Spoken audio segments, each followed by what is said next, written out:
stay here, right? Don't And then worry. it moves over. I'm not.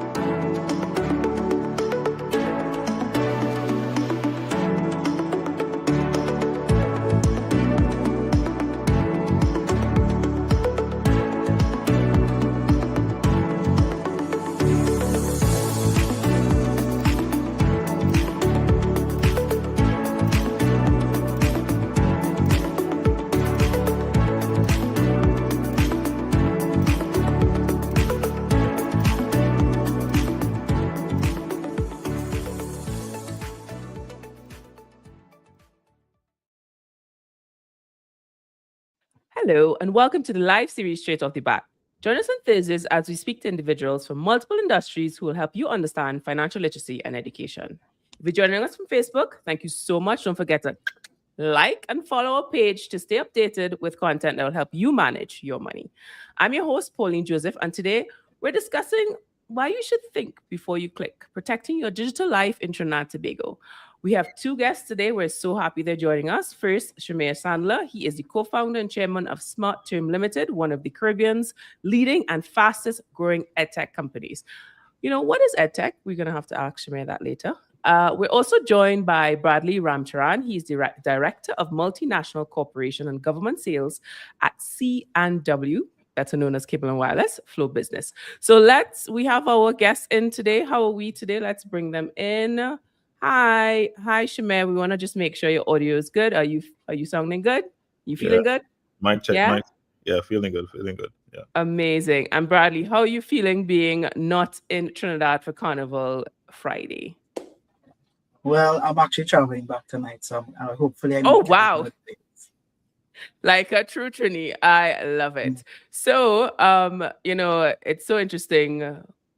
We start this conversation with two Trinis and a Jamaican walk into a bar and start talking about digital conversations. Let's start there, right? I feel like it's a good theme. So let's start with Bradley.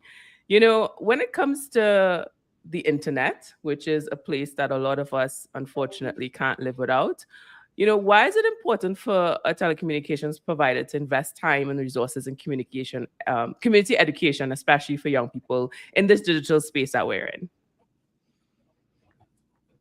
Yeah, I mean, it's a good question. As a telecom provider, we don't just deliver connectivity, I would say, right? We deliver a gateway to the digital world. And with that type of access comes, responsibility. And we're here to kind of help people to navigate that particular space, especially, I mean, young people growing up, anybody that use technology. We have to be able to help them use it safely and confidently. So when we invest in, educating anyone, even persons internal to our organization or external, we want to help them protect themselves online. So how do we manage their digital choices? How do we manage how they navigate the internet complexities?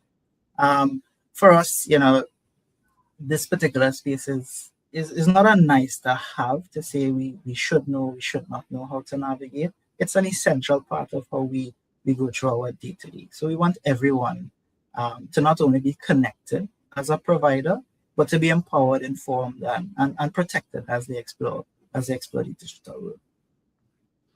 Thanks for that, Bradley. And I think this is a great segue to ask Shamir, because as I introduced him, he's part of a EdTech company. You know, what does that even mean? For someone who's watching this maybe in the 80s, is like, what does EdTech even mean? Could you expand on that? Right, sure. So EdTech is like the buzzword, right, for education technology. And in education technology, you have different facets, different streams. So you have everything from learning management, right? So the way you learned back in 1980, 1990, when I was in school, I had physical books, right, that I had to read and had to write in.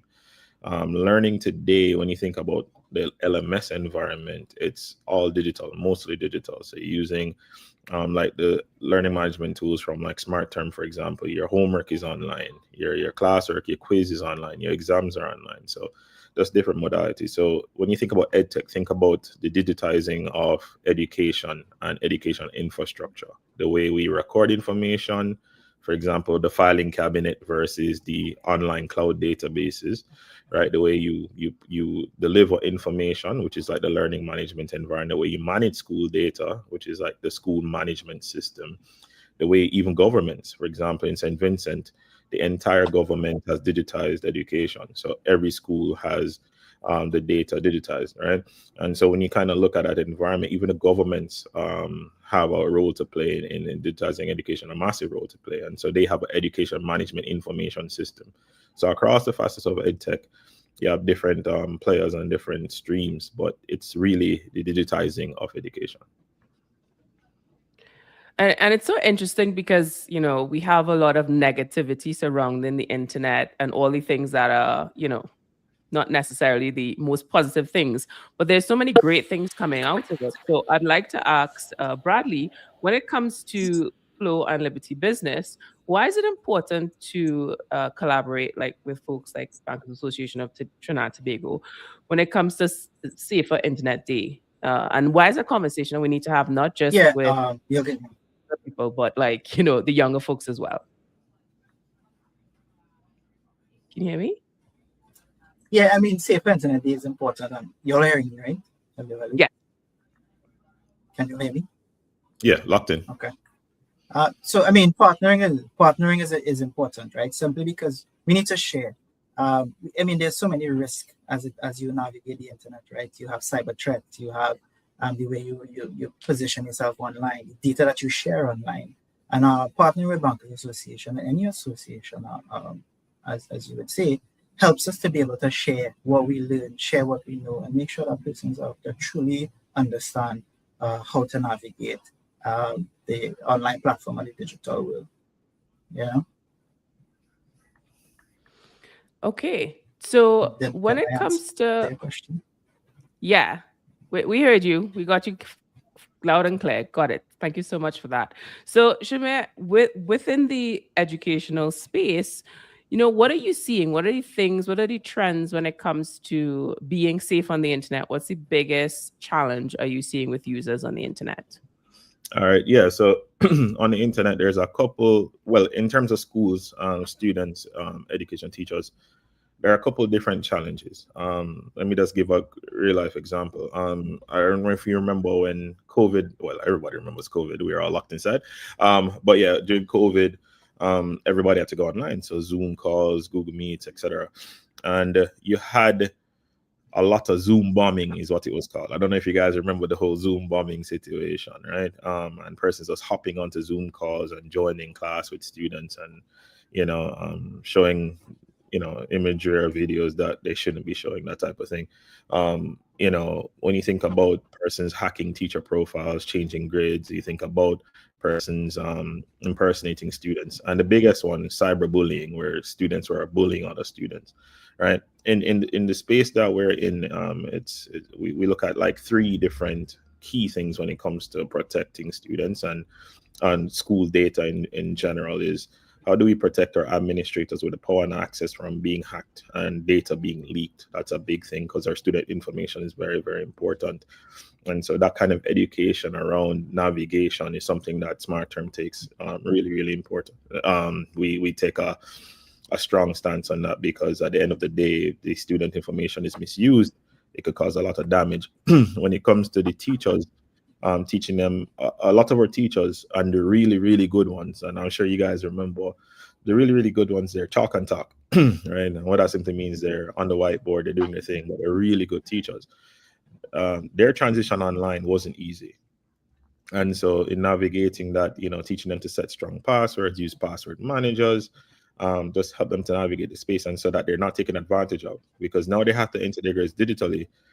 If they're not careful, you've seen cases where persons would try to manipulate grades because the teacher needed help. And so you kept saying, no, the students in your class can't actually help you do this. Like, you have to navigate this in a safer way. It's actually pretty dangerous. And then on the student side, we have to teach them to use password managers. You can't use password 123 to log into your profile. And you have to be careful of the sites that you're navigating, the Discord channels that you're joining, where the cyberbullying is happening. You have to understand that space and be aware of it. But more importantly, the parents. A lot of parents weren't ready for what happened out of COVID. COVID was something that happened. I used to send my child to school with a backpack and go to school and join your class, right? And then parents were just thrusted into this environment where every child now needs a device, a laptop, a tablet. And the proper management for parents weren't really in place. They don't know how to monitor their child's device. They don't know how to monitor what they're accessing. And so when you talk about education and safety, you have the administrators that are controlling such a large data set, whether that's a government official or the principal at a school, and they need to know how to protect their students' data. You have the teachers who are navigating attendance and grades, which are very important to those students moving forward through schooling because of the way our school is set up. You need GPAs, you need to send them to college, they need to prepare for CXC. Those are very important things. And if the metrics are skewed or if the data is tampered with, it's hard to tell where the interventions are needed or where improvements might be needed. On the student side, you want them to navigate in a safe way because you don't want them to be bullied. You don't want them to be led down the wrong path on the internet and going into things that they shouldn't be going into, etc. And then from the parents' perspective, because they're actually very important in education, they need to know how to monitor their children at home and help them with this kind of digital education space. So multiple facets. I think training is what is required, a lot of touch points with these different stakeholders to ensure that they can navigate this in a safe way. Such an interesting perspective, Shamir, because it's really about change, right? And it happened pretty quickly while, that should not be named, that particular event that we're all still recovering from. So it's interesting to hear that perspective from the students and the teachers' side. So Bradley, being in the B2B space, especially with Flow and Liberty Business, can you share some challenges that companies face in that same breath in terms of using the internet? Yeah, it's another good question. So, cybersecurity is a very broad topic. One thing we know that the threats are real. Whether you're a student, a parent, or a business, you're susceptible to a cyber attack, right? It doesn't matter who you are, you're a target. Once you are digital, you are a target. So how do you prepare for that is very important. And Shamir talked about it a little bit in terms of training, making sure that you have mobile management and those different things. So if you take a step back, if you're someone who is in the digital space, you can be exposed to phishing attacks, malware, identity theft, or even account takeovers. We see all these different things. Businesses are being targeted through email fraud. That's a big one. That's one of the major ways that hackers are getting into your profile or getting into your business by simply sending you an email, making it seem like it's very real. You click on it and suddenly you're exposed and you're exposed to a ransomware attack and so on. So businesses really need to strengthen their cybersecurity posture, as we would say, and put the tools in place to protect emails, put the tools in place to train and educate your staff or anyone who's going to use the internet to be able to do their work. Another one I would say is, from an online behavioral perspective, Shamir touched on it. Cyberbullying is very real, and sometimes oversharing. We overshare, even in your personal life or even in business. You go to a conference, do you need to share it all the time? You have to be very careful in what you say and what you share because you can be a target regardless of your where you sit. He touched a bit on data privacy. There's so many scams happening in the data privacy world as well. And you have to be able to protect your data, be it on your phone, be it on your laptop, be it your emails. We really need to look at organizations and figure out how do we help them to protect themselves. And cybersecurity is a very broad topic. So, we're here to help. We can support you in a way of protecting your emails. We can support you mobile management. We can have a conversation with you and steer you in the right direction. To close on it for me would be, while these risks are very real, it's not to scare anyone, right? It's not to say, hey, I don't click on this email. But with the right habits and the right awareness, with the right people sharing and interacting with you, we can manage those risks. And that's all cybersecurity is about for a business, a student, a parent, it's really about managing risk.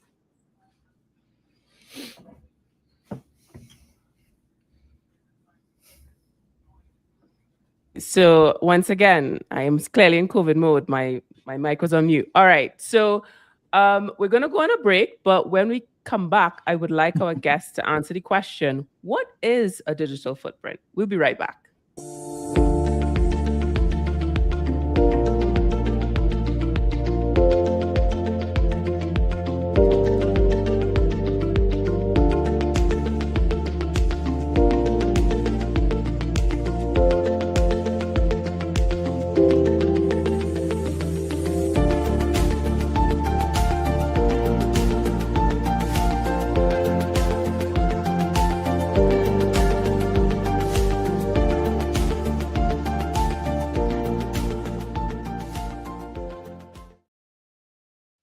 And welcome back to Straight Off the Bat, a show that helps you understand financial literacy and education.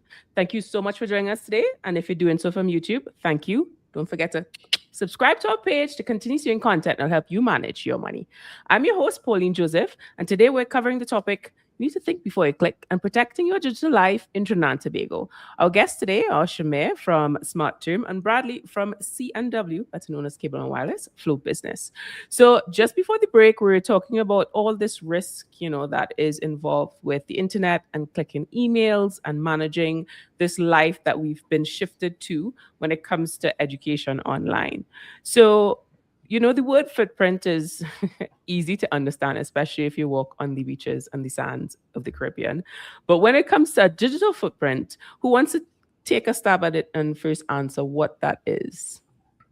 Sure. And Bradley kind of mentioned it earlier today. I'm what you call a delayed poster, right? When I go anywhere, whatever, I'm a delayed poster, never really in the time or the moment. But that's kind of me.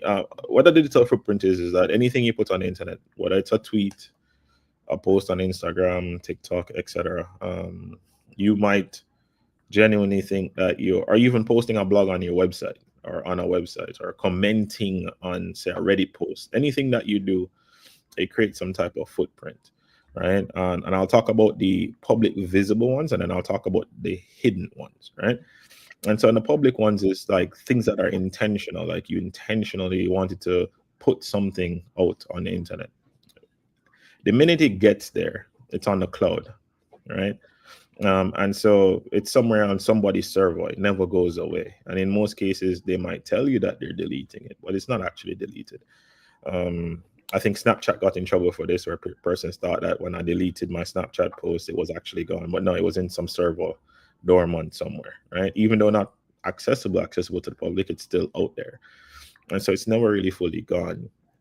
And so in most cases, like you can't so before you post, before you do anything, please just be mindful of what is really going on when you think about that public or digital footprint, right, that you're putting out there. I'll talk about a second one that is not really clear to others, but it is a thing.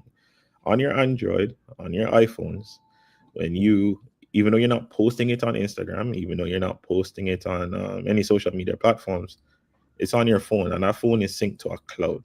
That means it's on somebody's server somewhere. Whatever pictures, images, notes, text messages, it is on somebody's server. So I know that people always think that a digital footprint have to do with posting on social media or posting on some website. No, it's also your phone. Your phones are cloud enabled. And even though they try to give you tooling and security features on your phones to lock them down, it's still a digital footprint that you have in a more private way, but it's there. And so it can always be accessed. I know you guys watch a lot of movies, so you probably see where they took somebody's phone after they deleted the photos and the pictures and the text messages, and they plug it in and they pull off all the records that you had since you had the phone, right? There is a footprint there as well. So you have to be mindful of that as well. So be careful how you use your personal devices. It does not have to be social media or websites.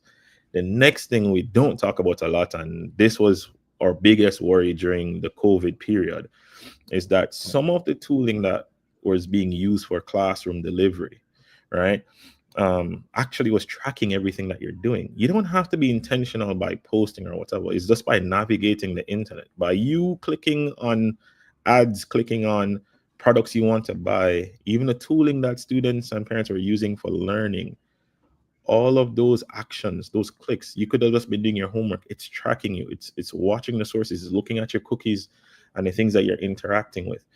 And that's a hidden digital footprint where a lot of companies all across the internet have billions of data points on how you interact with the internet. And that's a footprint, but it's not visible to you. But if I was to go to a site today and say, hey, I want to shop, they're going to show me things I'm interested in. I've never been to that website. The reason why, there's like a hidden digital footprint on who Shamir Sadler is and what I like to do on the internet. And so there's three things, like I said before, is when you're intentional, you're the one doing the posting, you're the ones putting it out there. Two, you're in the comfort of your space with your phone, etc. There's a footprint there that you're not really aware of, but it's stored on some cloud servers.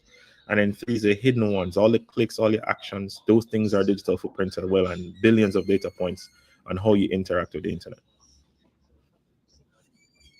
Yes, it's such an interesting conversation because it's very difficult for me because I hear people thinking it's magic. They're like, oh my gosh, they're listening to our phones. I'm not disputing that they are or they aren't, but there's such a wealth of information just by how you connect online, how you use your mouse. Actually, you can tell where someone spends most of their time, and that's how Facebook knows that you like a specific video because you spent more time on that than something else where you may have scrolled through.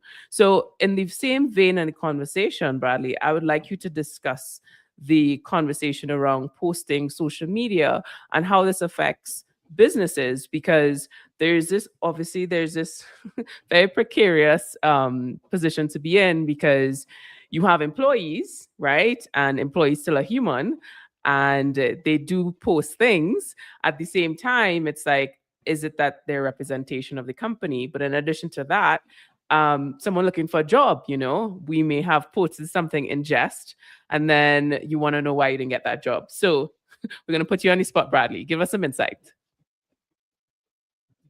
No, that's fine. I think Shamir shared a lot on the technical side of it and how it works. So I just want to reiterate, every time you go online, you're basically creating a digital footprint.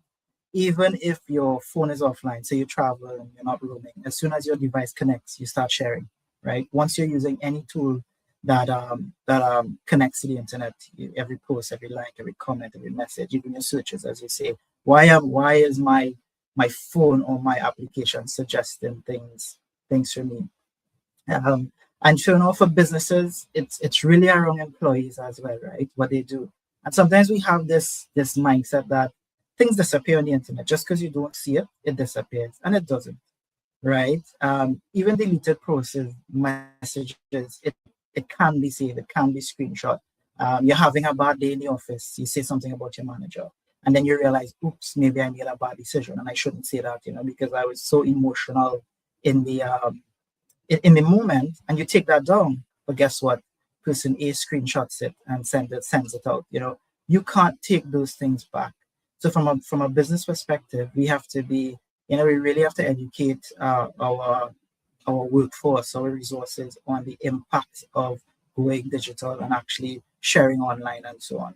And the internet never forgets, right? There's reputational damage that you really can't take back. It takes so much time to repair things that someone may say out of context. Someone may say because they might be in an emotional state, or simply sharing something that we say, hey, I'm sharing this with you internally. It's not something we would like to make public knowledge today, and we hope that you keep that until we're ready to really share with the public, right? So those are the things that really impacts businesses and organizations. Sometimes it's also opportunities can be gained or lost from it. The things that you post online. Imagine everything we do today, we pick up our phone. You have a question, you pick up your phone, you either Google it. You say, hey, I think I want to work for this company. You start looking this company up. And once people start creating that digital footprint about that business or company or product or service that you provide, opportunities can be gained or it could be lost because of it. So truly educating your workforce, truly managing the policies that you have, because you could control some of those things, right? There are policies where you can say no social media between the hours of 8 to 4. You can use your firewalls and basically block those things. You can only give access to emails. So there's different ways that businesses can manage how their employees or communication about their organization goes out, and safeguard them in that way. Painting that picture of your business is very critical. Mm-hmm. It's such an interesting conversation because there are many posts that I've seen on multiple social media platforms, including LinkedIn. And I was thinking, you know what? This could have been a journal entry. We didn't need to know this, you know? And I want to say this to anybody out there, buy a journal. Start there. And if after you write that, how you felt, and you still want to post, then that's when you should post it. Because there's this level of immediacy that people want to have when they have feelings. And there's repercussions because both of you mentioned, Bradley and Shamir, that your digital footprint does not just go away. And screenshots are a dime a dozen. So I have a few other questions, but I want to head over to Facebook. We have Nicholas Singh. I think we can't have an internet conversation without having a ChatGPT question. What are your thoughts on the caricature trend with ChatGPT? All right. I did it. I did it. Just not needed to see, but I think one of the things, it was a cool way to get the app trending again after losing some steam. So I think people, it was a good marketing play by the company. Kudos to them. But it just showed me how many data points they're collecting on people. Persons believe that they're just searching, doing research. It's not like back in the day of using Wikipedia, right? It's literally learning you inside out and everything that you need. Everybody's using for everyday things. So I was surprised to see all the data points it had on me, like the subtle things, even the picture frame in the background, what it said. I'm just like, oh yeah, I did ask it about this 2 months ago. Interesting. And so it's just capturing all these data points. What I'm nervous about is how they will use it. I'm not sure, but it just underscores the point that no matter what you're using online, and you might think it's innocent, they're actually learning a lot about you. And one thing we can hope is that they're not misusing it. It was a cool trend though. I liked it. I liked what they came up with. Kind of summed up my life correctly, but again, at the end of the day, I'm kind of nervous about the data points it has. Well, I too am guilty of creating my own version of Bobby. I did a few versions of it because it's not as accurate with people of darker hue. But like you said, all of this is just data collection because they have so much about data. And I always say, follow the money, that's where it's gonna go head to. And Bradley, did you join into caricature? Bradley, did you? Actually, I didn't. Yeah, can you hear me now? Yeah, I can hear you. Yeah, we can hear you. No, I didn't. I actually saw most of my friends doing it, but I'm very wary of information being shared. So I maybe I didn't get around to it, but for me, I always look at the risk. So it's just so easy that these trends could come up, and then we're so open to sharing our data. And what always makes me smile is if a government agency or someone is saying, "Hey, can you come in so I could take a picture of you, take your biometrics?" You might be like, I don't think what are you using this data for? But we're so easy to be able to just upload biometrical information online, and you don't know what they're doing with it. Who is the fine print anyway, right? We simply just do it for the trending sake, and then we're not sure what happens with that data later on. So didn't get around to doing it, but just I'm always wary of where your information, your photos, your digital footprint is going. Such an important point, Bradley, because I think the question around sharing your data has to do with the ease, right? So that public sector versus private sector, it's much easier for us to go ahead and give our data because it's online, it's in an environment we're familiar with. But when you have to go in and have to fill out all these forms, we as humans are like, ooh, this is just too much. And in that same kind of question and like offline, online. We have something in a safe, for instance, and we have to put in a code, right? Like, when you go to a hotel and there's a safe and you have to put in a code. But when it comes to the internet, passwords, I think it is so important to have that conversation around passwords.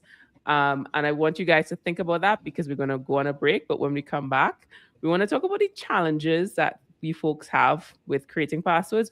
1, 2, 3, 4, 5 is not one. Okay? So we'll be right back. Tired of feeling lost when it comes to your money? Want to make your money work more for you? Then tune in to Straight Off the Bat, brought to you by the Bankers Association of Trinidad and Tobago. Every Monday at 8:30 p.m. on TV6, right after the news. We'll give you practical tools and strategies to help you manage your money wisely, from budgeting basics, debt management, to wealth creation. We'll cover it all. No jargon, just straight talk. Join our host, Pauline Joseph, as she speaks to experts across the industry to empower you to take control of your money. Straight Off the Bat, Mondays at 8:30 p.m. on TV6. Brought to you by the Bankers Association of Trinidad and Tobago. And welcome back to Straight Off the Bat, a show that helps you understand financial literacy and education. If you're joining us from LinkedIn, don't forget to subscribe to our page to continue seeing content that will help you manage your money. I'm your host, Pauline Joseph, and today we're covering the topic, why you need to think before you click, protecting your digital life in Trinidad and Tobago. We're joined by Shamir Sandler. He is the co-founder and chairman of SmartTerm Limited, one of the Caribbean's leading and fastest growing EdTech companies, as well as Bradley Ramcharan. He is the director of multinational corporations and government sales at CMW Flow Business. So we're going to bring them back in. And just before the break, we were looking at this inevitable conversation around passwords. So before we get into the password conversation, could you elaborate, especially when it comes to a lot of students, about privacy settings? Because we sign up, and one of the biggest lies on the internet is, I have read these terms and conditions, right? So let's start with Shamir in the EdTech space. What are some of the things, what is the biggest thing you think that people are missing in the privacy settings conversation? Yeah, I think a lot of times, like, there's a concept of opt-in and there's a concept of opt-out. And I'll explain both of them, and I'll start there.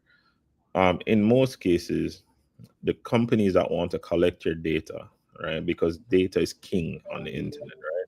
In the offline world, they say cash is king. Online, it's data is king, right? It can be sold and sold for a lot of money, right? And so there's a concept of opt-in and opt-out. So anybody listening to this, understand the websites that you're on, and how to use them. So in most cases, it's an opt-out, meaning when you click that button and you say, hey, I agree to the terms and conditions, you're agreeing to opt into whatever it is they want to capture on you and share about you, right? And so even if you don't want to read it, I understand it's 40 pages, right? Let's be realistic here. Most cases we don't read it, and I'll just be honest on the call, I don't always read it, right? But one of the things I do is go to the settings and I look at what they're capturing, and if I can opt out of anything, I do that. I do that with my WhatsApp, I do that with my Instagram, I do that with most of the platforms that I use. I look at the privacy settings, and I tend to try to opt out of things, right? And so that I'm not sharing my information. Some of them make it tedious for you to opt out of the things that you're in. So just go to YouTube and just look up, how do I get out of these settings on Facebook or Instagram? And they'll tell you, and they'll give you step by step on how to do it. But most times by clicking that button or checking the box that says, I read this, you're opting into a lot of things. So learn that concept of opt-in, opt-out. The next thing I'll say is, if you're going on a site and you don't really know what it's about, guess what you have today? You have something called AI, and you have the popular one called ChatGPT. Download it, copy and paste it in, and say, hey, what is it that I'm signing up for? Give me the 10 biggest risks in this terms and conditions or policy that this website have. It will tell you quickly too, and that's probably less than 10 seconds. It will tell you immediately what are all the things that you're signing up for. So you understand the risk before getting in there. So you might not want to read 40 pages, but you have like a really good tool that can do it in 5 seconds and tell you your risks. So I would suggest using that in the future. If you're signing up on a website, you see terms and conditions and privacy policies that you don't really quite understand or you don't want to read, look it up and see what they're doing. Thank you so much for that, Shamir. I think a lot of us are so excited to be part of a community online. We skip that part where we need to understand what we're committing to. But in addition to that, these are tools, right? So ChatGPT is great to create images, and now it's updated with videos and so forth. But it's such great tools to help you be better at navigating online on the internet. So with that said, Bradley, can you tell us a little bit more about passwords? Because, you're obviously on the business side, but we're also talking about this a safer internet day. But it's impossible to have a safer internet without having a good password, as well as the additional steps that are now included, which is authentication factor. Two-factor authentication, yeah. I would like to start by saying to my audience, most breaches today, if you do the research, isn't caused by complex hacking. Yeah? We look at the vulnerable, right? They're caused by weak reused passwords. One strong password could be the difference between a minor incident and a major data leak in your personal space or where you work. We have multiple applications, and remembering passwords is so hard. Yes, you can store it in your Samsung KeePass and Apple and all these different things. But then you also have these applications that may push you, let's say in your business, to change your password every month. You have to remember that sometimes, right? So what you try to do, you try to mimic something or reuse passwords across the board, makes it easy and seamless for you. And what that does is really makes it much easier, makes you a much easier target for persons. You will see your phone sometimes tells you, my phone tells me this today, this password is reused too many times, or it's too weak, or it's been seen online in a data leak, you should change it, right? So we have mechanisms in place that try to help you to do those things. But I think something that really needs to sink in for everyone here is most breaches today is just based on us just, I would say being lazy or trying to look at convenience rather than protecting ourselves. So, what does a strong password really means? We have our internal rule. We aim for 14 to 16 characters, long passwords with, special characters, uppercase, lowercase, special characters, and so on. New is using phrases that kind of helps you understand, say, I love my daughter, or I went to the beach, or something like that. A phrase that you use special characters in really makes it hard. It could be the lyric to one of your favorite songs, but what we try to do when we create these passwords is, create something complex enough that it's very hard to breach. Shamir said it before, we talked about using AI just to kind of help you about our application, figure out what feature should I turn off? Should I give it access to my camera? Should I give it access to my photos? It's really important to use the tools that are available to us. If you're unsure how a complex password can be, jump in ChatGPT or something, Google it, get the guidance, and create something very strong that really protects you. You also touched a bit on two-factor authentication. That's also another layer that gives you added protection.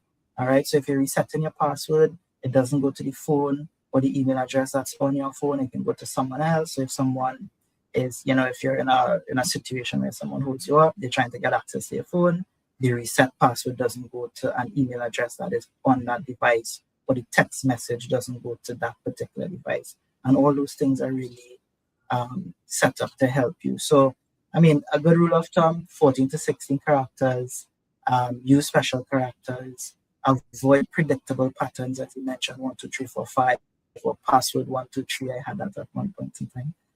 I have to say that. But again, focus on the rules, make something strong, random words, special characters, personal twists, really makes it very hard for someone to come up or figure out the password, even if they're using an AI tool to try to look at all the different algorithms to come up with that password. So for me personally, because, I run a business entirely online, And it's so tiring. Passwords in itself, I feel it's a whole job because we have obviously so many different platforms we use. But one of the things that I do is I create a little goal of mine, a little personal goal that I've literally never told anybody, and that's my password, where I throw in a few at signs, a few characters, and that's worked for me so far. Knock on wood. So if anybody out there listening, that could be one of the things, because it's extremely hard, let's be honest, when we are trying to figure out all these different passwords. And again, people, 1, 2, 3, 4, 5 is not one. So right. One of the things I'll throw in before, I use a password manager, right? I use LastPass. There's also 1Password, and there's also offline ones that you can use that are not cloud-based, right? But yeah, I just got to a point where my passwords are so long, and I handle so much sensitive information, I can't remember anything, and I don't want to like write them down in a book. So the reality is that I use a password manager that is behind like a master key that is really hard to crack, and it has 2-factor authentication. So LastPass, I'll throw it out. There's a LastPass if you want to use that one, or 1Password, or the 2 popular password managers that you can use. And Google Chrome has a built-in password manager that you can use as well. Apple, if you have an iPhone, has a password manager built into your phone. So I would encourage using password managers, because usually password managers are hard to hack, right, and get into. But that's probably the best bet at kind of remembering these passwords. Yeah, and Firefox also has one. Majority of the browsers do have one. So it's just part of, being part of the internet. These are the steps now, folks, that we have to take. It doesn't make sense, saying it's too much work, because the reality is we're living in a technology age, and we are doing things that our ancestors never dreamed of. So when we speak about the internet, obviously we have to have a conversation on AI. And BATT had an event in collaboration with Trinidad Tobago to observe Safer Internet Day at BATT Secondary School. And one of our guests today, Shamir, you spoke at this event, and you discussed AI and smart technology helping students better understand both the opportunities and risk associated with emerging technologies. So can we get a little insight into that conversation you had with the students? Yeah, sure. So the conversation was around AI, artificial intelligence, what it is and how you can use it in what you're doing, and use it in a safe way. And so we talked about digital footprint. We talked about leveraging it for schoolwork, and how they can use that to enhance their learning, and use it to help them with critical thinking. We talked a bit about how they can use it for the entrepreneurs that were in the room, how they could use that for building businesses, and how everything is possible now because you have these tools. At the time, I gave an example of a very expensive degree I received from the US when I went to college, and I was just like, they're in a time where you can get 10 degrees for $0, right? The gains that they have today by using these tooling is like there's no ceiling. There's just literally no ceiling. Like the sky is the limit. And so kind of encourage them to use AI to go after what they want and use it in their everyday life. It is a really good tool. However, challenge it, right? Ask it simple questions like, how confident are you in this answer? Give me another way to do this particular problem, right? Challenge it and ask them for their confidence scores. By doing that, you're also challenging yourself, and you're also thinking outside the box. You're not just taking the first answer that you receive, because you need to know the base concepts, and you need to know why it is that it gave the answer that it gave. So challenge it as much as you can. AI for me is something that, especially in my line of business, like from an engineering perspective, it's like having 100 mini engineers that report to me, and I can just tell it what to do. So I use it really effectively in that kind of setting as a tool. What I've encouraged them to do is use it in a safe way. Don't enter personal information to an extent to where it could be used against you, because there's a footprint there as well. ChatGPT, I believe, just mentioned that they can turn over your chats to law enforcement if you need to. So different things like that. So just use it in a safe way, using a smart way. It's a tool. It's like Wikipedia or Google search, right? Use it in that way and get what you need from it. You don't need to be putting in your personal information. Because there's a digital footprint there. So be smart about how you use it. But it's just a tool that you can become anything you want in this world because you can do it for $0. There's no $40,000 barrier to entry in learning a particular topic anymore. It's right in the palm of your hands. And if you want to learn, go for it. If you want to build a business, you can start today. Thanks for that, Shamir. It's such an interesting conversation, and I want to expand on risk, especially with students and businesses, with Bradley, but we're going to do that right after the break.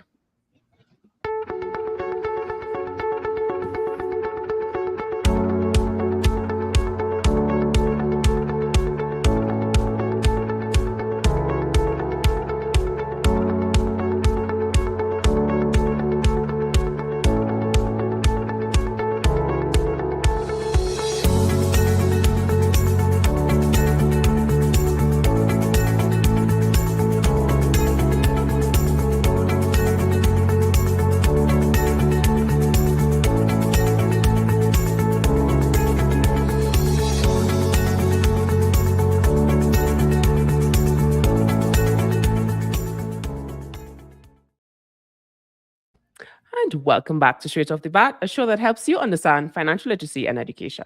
Thank you so much for joining us today. And if you're doing so from Facebook, don't forget to subscribe to our page. Continue seeing content that'll help you manage your money. I'm your host, Pauline Joseph, and today we're covering the topic, Think Before You Click, Protecting Your Digital Life in Trinidad and Tobago. We're joined by Shamir Sandler and Bradley Ramcharan, and we don't have much time, so we're going to just go straight into our last couple of questions.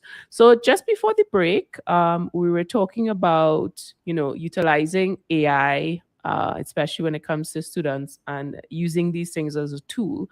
But we want to find out from Bradley, especially coming from a perspective in flow business, what are some of the digital risks that we need to be mindful of? Give us the top 3.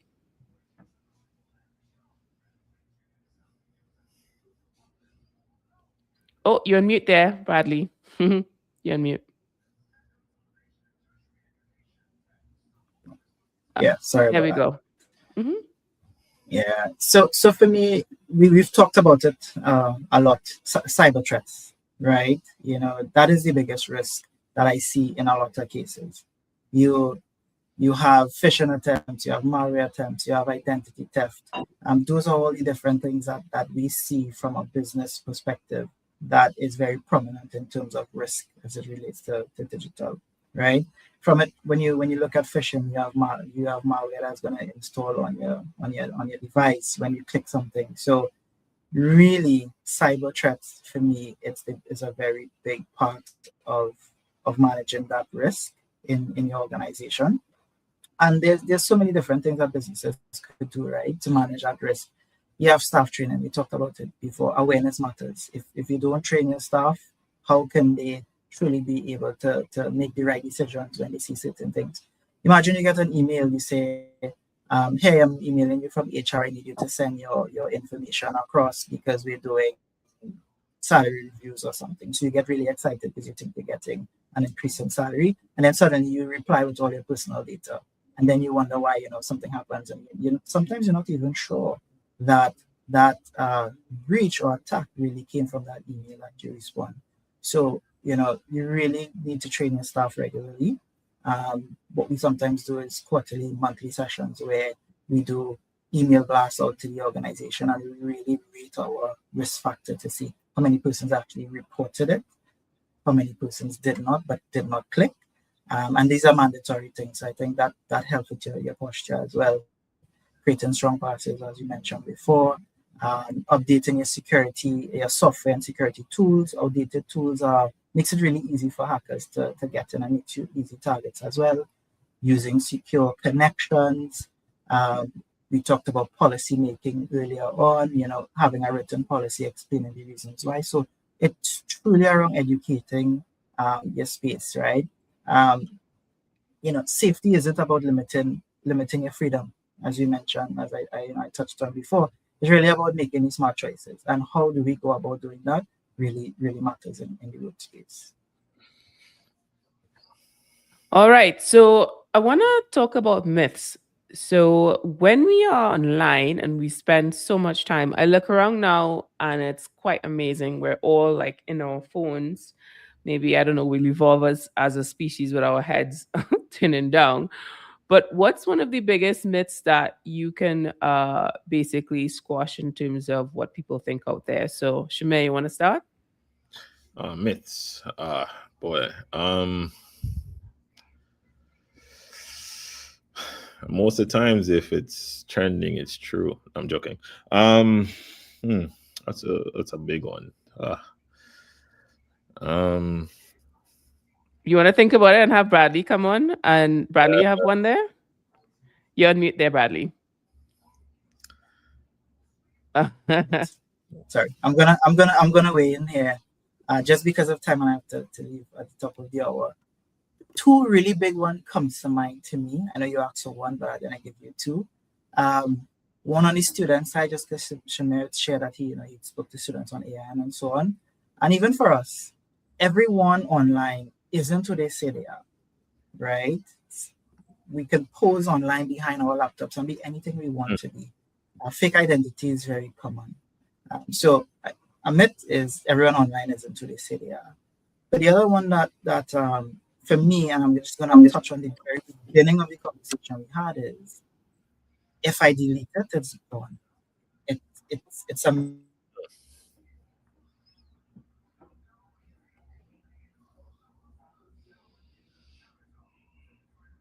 Bradley, you put yourself on mute there. We missed it there. Try again. okay. I don't. Oh wow. Keep going. I don't know why. I'm not even touching anything. So did you get the first one or not? Yes. Yeah, we got the first one. All right. The second one for me would be just going right back to the top of our conversation. If it's deleted, it's gone. That's a myth. Oh wow, we're definitely having a problem there. Yeah, I can hear you. Oh yeah, I'm not sure what's happening there. Okay, Yeah. I'm gonna land very quickly and then I'm gonna go on mute. I would say if it's deleted, it's gone. That's a very big myth. We touched on it at the beginning of the conversation around deleting a digital footprint. If it's deleted, it's not gone. It's somewhere on the internet or on someone's phone. Yeah, I can even add to that to say, even when you delete something, there's another step in deleting it, right? Because it goes to the trash. And I'll never forget, I had a very techie friend because I deleted something by mistake in trash on my laptop. And he was like, that's okay. We have a couple of days. I could still restore it. And I was like, what? So I can't imagine what the equivalent of that is going to be like with when you have things like the cloud, right? So Shamir, you want to chime in there? Yeah, that like everything, the internet is anonymous. That's one of the things that people think, like, if you wanted to kind of like just surf the internet, etc., it's anonymous. No, it's really not. Everything you do, that digital footprint, it comes right back at you. It's not anonymous. They know exactly who you are, down to where you live, based on the IP address that you're using. It's not anonymous. And if you think you're being smart by using a VPN, the cookies and the trails follow you. You can always come back to you at some point. So it's not really anonymous. I think that the second one is kind of what Bradley spoke about earlier with everything you see is true. The deep fakes are so strong these days, right? I think when I was at Faizabad Secondary, I spoke about, like, I could have put a filter on right now and you think I'm Machel Montano, right? Speaking, mannerisms, everything sound like him, right? But it's not him. And so there's going to be a lot of that going on in the future, of persons impersonating others, putting out videos you would think that is actually true. And so there's going to be a lot of things. So how you fact checked is going to be very important in the future. And AI as a tool can help you fact check things. You can fact check blogs, you can fact check videos, you can fact check images, right? And there's a couple of the students participated, and they mentioned a couple ways in which you could do that, in which you could go to the official website for the particular blog or post and see if they actually posted it. You can go to the page of the individual that's being impersonated to see if they actually did post that or if they did put that out. You can run it through an AI tool, deep research, and figure out if that thing actually happened. You can use AI to check for any distortion in the videos that could tell you that, hey, no, this was generated by AI and you shouldn't believe it. It's more than likely not true. There's a couple of things that you can do, but reality is, I think always verify, right? I think one of the colleagues that was at FASBAT said, verify first, right? Just assume it's not true and always lean on the side of verification first. So, yeah.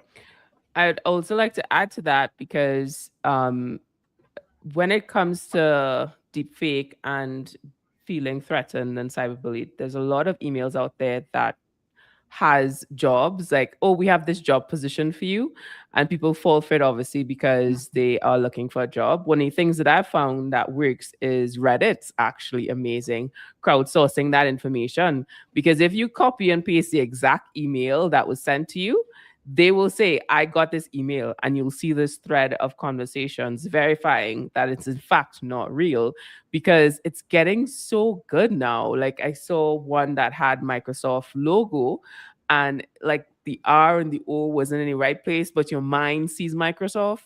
So it's a very difficult place to navigate, but we all have to namaste and do the research. So last question, when it comes to this, having a safe internet day, what is your advice if someone feels as if they're being bullied online? What's the first step they should do? Yeah, always remember that, especially in the student realm, always remember that, your parents, even if you believe they're not digitally inclined, your parents are, your first line of defense. Escalate. Go to your parents immediately and communicate. If you don't have a parent, go to your guardian that you can talk to. Go to your teacher that you can talk to. In most cases, they can help you. Sometimes I know you feel like you're helpless. I know you feel like you don't have a choice in some of the cases, but you always do. Because at the end of the day, the damages that can happen if you try to solve it yourself sometimes is irreparable. So what I would say is always lean on your guardian, someone that you trust, an adult who can help you. In some cases, that adult would include law enforcement in the cases where you need law enforcement. Again, even if you don't have an adult that can help you, go to the police and talk to them about what you're going through. But never try to always solve it yourself. In most cases, you cannot solve it, right? In most cases, you don't have the tooling to figure out who's doing it and why it's happening. And if you do know, even better, that's when you should report it, because you know exactly who it is. And that means that it can be addressed. But always seek help immediately. And, I'm going to touch on something here because this is the thing that happens the most. You're being blackmailed, right? They got a picture, a video, something in a compromising position. I understand the embarrassment factor, and I understand that you're fearful if it gets public or make it to the internet. You're not the one doing it. The person is threatening to use it against you. Again, it doesn't matter. It really doesn't matter. Go to an adult, go to law enforcement, go to someone that can help you. And in most cases, they'll try and attempt to help you. But the other side of it is much worse if you try to handle it yourself. Well, on that note, thank you so much, Shamir. Again, thanks again for joining us. For our guest today, thanks again, Shamir Sandler from SmartTerm and Bradley Ramcharan from Flow Business, as they shared insight into thinking before you click, protecting your digital life in Trinidad and Tobago. I learned a lot, and I hope you did as well. Don't forget to sign up to be notified on our next live show. The links are in the comments below. As always, be sure to like and follow our pages across social media so you don't miss a single live show. And have a safe and enjoyable carnival, everybody. Look forward to seeing you on the next show. Bye.